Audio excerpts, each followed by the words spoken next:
పెట్టుబడుల లక్ష్యంగా దావోస్ కు వెళ్లిన తెలంగాణ రాష్ట్ర ముఖ్యమంత్రి రేవంత్ రెడ్డి అయితే ఈసారి 1,00,000 కోట్ల రూపాయలు అయితే పెట్టుబడులుగా తీసుకొచ్చాడు. 1,79,950 కోట్ల రూపాయలు అయితే తెలంగాణ అభివృద్ధికి అయితే తీసుకొచ్చినట్లయితే తెలుస్తుంది. అంతర్జాతీయంగా పేర్కొన్న ఈ సంస్థలు అయితే తెలుపుతున్న పారిశ్రామికవేత్తలు కలుస్తూ హైదరాబాద్ బ్రాండ్ ఇమేజ్ వారి వివరిస్తూ గతంలో ఎన్నడూ లేని విధంగా ఈసారి భారీ పెట్టుబడులతో ఆకర్షించిందని చెప్తున్నారు. దావోస్ వేదికగా తెలంగాణ రాష్ట్రం ఈసారి అందరి దృష్టిని ఆకర్షించింది. సీఎం రేవంత్ రెడ్డి ఐటీ పరిశ్రమల శాఖ మంత్రి దుద్దిల శ్రీధర్ బాబు సారథ్యంలో తెలంగాణ రైజింగ్ బృందం దావోస్ లో వివిధ పారిశ్రామికవేత్తలతో అయితే సమావేశం విజయవంతంగా నిర్వహించారు. ఈ హైదరాబాద్ లో ఫ్యూచర్ సిటీ అభివృద్ధి కోసం అయితే పారిశ్రామికవేత్తలు అమితంగా ఆకట్టుకుంది. దీంతో పాటు young India skill university, regional ring road నిర్మాణం, మెట్రో విస్తరణ, ప్రభుత్వం ఎంచుకున్న భవిష్యత్ ప్రణాళిక పెట్టుబడులు వెలుగు దోహదపడ్డాయి. రాష్ట్ర ప్రభుత్వం ఎంచుకున్న Telangana rising 2050 vision game changing నిలిచింది. అన్ని రంగాలకు అనుకూలమైన వాతావరణంగా నిలిచి ప్రపంచానికి మరోసారి చాటి చెప్పనున్నట్లే అయింది. రాష్ట్ర ప్రభుత్వం అమలు చేస్తున్న సరళీకృత పారిశ్రామిక విధానం పాటు ఇటీవల ప్రకటించిన క్లీన్ అండ్ గ్రీన్ పాలసీ ముఖ్యంగా ప్రపంచ పారిశ్రామికవేత్తలు అయితే దృష్టి ఆకర్షించినట్లయితే తెలుస్తుంది. అయితే ఇప్పటికే దాదాపుగా 1,78,950 కోట్ల పెట్టుబడులు సాధించినట్లయితే తెలుస్తుంది. గత ఏడాది దావోస్ పర్యటనలో రాష్ట్రానికి 40,230 కోట్ల పెట్టుబడులు రాగా ఈసారి 4 రెట్లు మించి రావడం విశేషం. ఈ టూర్ లో మొత్తంగా 16 ప్రముఖ కంపెనీలతో రాష్ట్ర ప్రభుత్వ ఒప్పందాలు అయితే దావోస్ లో కుదుర్చుకుంది. ఐటీ, ఏఐ, ఇంధన రంగాల అంచెలకు మించి భారీ పెట్టుబడులు సాధించింది. ప్రభుత్వం చేసుకున్న ఈ ఒప్పందాల వల్ల రాష్ట్రంలో 49,500 మంది యువతి యువకులకు అయితే ఉద్యోగాలు రాణిస్తున్నాయి. అయితే పవర్ సంస్థలో పెట్టుబడి వివరాలు ఎలా ఉన్నాయో ఒకసారి తెలుసుకునే ప్రయత్నం చేద్దాం.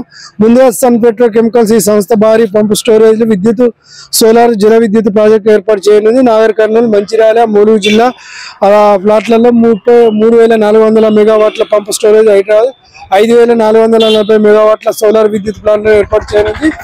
45,500 కోట్ల పెట్టుబడులు పెట్టనుండగా 7,000 మందికి అయితే ఉద్యోగాలు రానున్నాయి. అమెజాన్ వెబ్ సిరీస్ కూడా కలిశారు. ఇందులో AI, cloud service, data service 60,000 కోట్ల పెట్టుబడులు పెట్టేందుకు అమెజాన్ వెబ్ సిరీస్ అయితే ముందుకు రావడం జరిగింది. అలాగే కంట్రోల్ ఎస్ ఈ సంస్థ తెలంగాణ అత్యాధునిక ఏఐ డేటా సెంటర్ క్లస్టర్ ఏర్పాటు చేయనుంది. 400 మెగా వాట్ల సామర్థ్యంతో డేటా సెంటర్ ఏర్పాటు చేశారు. అందుకు 10,000 కోట్ల రూపాయలు పెట్టుబడి పెట్టనున్నారు. తద్వారా 3,600 మందికి అయితే ఉద్యోగ ఉపాధి అవకాశాలు లభించాయి. జేఎస్డబ్ల్యూ రాష్ట్రంలో మానవ రహిత ఏరియల్ సిస్టమ్ యూనిట్ ఏర్పాటు కానుంది. ఇందులో రక్షణ భాగంగా అత్యాధునిక సాంకేతిక పరిజ్ఞానంతో పాటు తెలంగాణ అభివృద్ధిలో క్రియాశీలకంగా మారింది. ఎందుకంటే 800 కోట్ల రూపాయలు పెట్టుబడి పెట్టారు. 200 మందికి అయితే ఇందులో ఉద్యోగం అవకాశాలు రానున్నాయి. సర్క్యూట్ ఏరోస్పేస్ తెలంగాణలో ఇంటిగ్రేటెడ్ ప్రైవేట్ రాకెట్ తయారీ, ఇంటిగ్రేషన్ టెస్టింగ్ యూనిట్ ఏరోస్పేస్ సంస్థ చేయనుంది. దానికోసం 5,000 కోట్ల పెట్టుబడి అయితే తీసుకొచ్చారు. హెచ్సిఎల్ టెక్ సెంటర్ హైటెక్ సిటీలోని 3.20 లక్షల చదరపు అడుగుల విస్తీర్ణంలో హెచ్సిఎల్ కొత్త క్యాంపస్ అయితే ఏర్పాటు చేసేందుకు రేవంత్ సర్కార్ ఈ కంపెనీతో ఒప్పందం చేసుకుంది. దీనికి గాను 5,000 మందికి అయితే ఉపాధి లభించింది. విప్రో హైదరాబాద్ లోని విప్రో కంపెనీకి తన సేవలు విస్తరించేందుకు గోపనపల్లి క్యాంపస్ లో కొత్త ఐటీ సెంటర్ ఏర్పాటు చేస్తున్నారు. దీని ద్వారా 5,000 మందికి అయితే ఉద్యోగ ఉపాధి కల్పించనున్నారు. ఇలా ఒకటి కాదు, దాదాపు అయితే 16 సంస్థలతో అయితే దావోస్ లోని రేవంత్ రెడ్డి అయితే భేటీ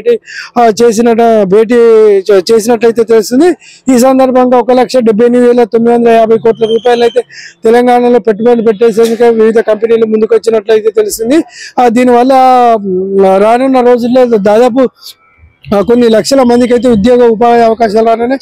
కాంగ్రెస్ ప్రభుత్వం వచ్చాక ఉద్యోగ ఉపాధి లక్ష్యం దిశగా వెళ్తున్నామంటే ఇప్పటికే రేవంత్ రెడ్డి చెప్తున్న పరిస్థితి కనబడుతుంది. ఇప్పటికే దీనికి సంబంధించి పర్యటన ముగించుకొని ఈ రోజు ఉదయం శంషాబాద్ ఎయిర్పోర్ట్కి వచ్చిన రేవంత్ రెడ్డి, శ్రీధర్ బాబు అలాగే ఇతర మంత్రులకు కూడా కాంగ్రెస్ పార్టీ నాయకులు అయితే ఘన స్వాగతం పలికినట్లయితే తెలుస్తుంది.